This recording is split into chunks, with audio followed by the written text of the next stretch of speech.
উত্তর পশ্চিম চীনের একটি আঞ্চলিক সরকার সম্প্রতি ভারত ঘেঁষে দুটি নতুন কাউন্টি প্রতিষ্ঠার ঘোষণা দিয়েছে। দুই নতুন প্রশাসনিক অঞ্চল প্রতিষ্ঠার এমন ঘোষণার প্রতিবাদ জানিয়েছে নয়াদিল্লি। ভারতের পররাষ্ট্র মন্ত্রণালয় উদ্বেগ জানিয়ে বলেছে, চীনের ঘোষিত কাউন্টির কিছু অংশ ভারতের কেন্দ্রশাসিত অঞ্চল লাদাখের মধ্যে পড়েছে।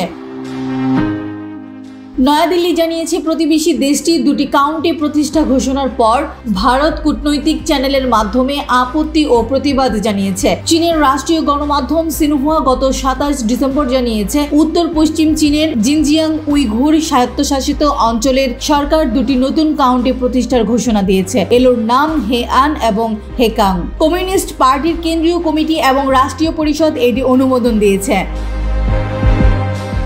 ভারতের পররাষ্ট্র মন্ত্রণালয়ের মুখপাত্র রণধীর জয়সওয়াল বলেছেন, তথাকথিত কাউন্টিগুলোর কিছু অংশ লাদাখের অধীনে পড়ে। ভারত কখনোই এই অঞ্চলে ভারতীয় ভূখণ্ডে চীনের অবৈধ দখলদারিত্বকে মেনে নেবে না। তিনি আরো বলেন, আমরা দুটি নতুন কাউন্টি প্রতিষ্ঠার ঘোষণা দেখেছি। এই তথাকথিত কাউন্টিগুলোর এখতিয়ারের কিছু অংশ ভারতের কেন্দ্রশাসিত অঞ্চল লাদাখে পড়েছে।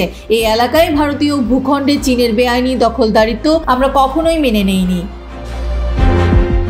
এদিকে গত 25 ডিসেম্বর সিনহুয়া আরেক প্রতিবেদনে জানায়, তিব্বত স্বায়ত্তশাসিত অঞ্চলের ইয়ারলুং সাংপো নদীর উপর একটি জলবিদ্যুৎ প্রকল্প নির্মাণ করছে চীন। এর জবাবে ভারতের পররাষ্ট্র মন্ত্রণালয়ের মুখপাত্র বলেন, ব্রহ্মপুত্র নদীর উপর চীনা জলবিদ্যুৎ প্রকল্প নির্মাণের বিষয়েও ভারত নিজেদের মতামত ও উদ্বেগ জানিয়েছে। সিরাজ মনিরা, ঠিকানা নিউজ, ডেস্ক রিপোর্ট।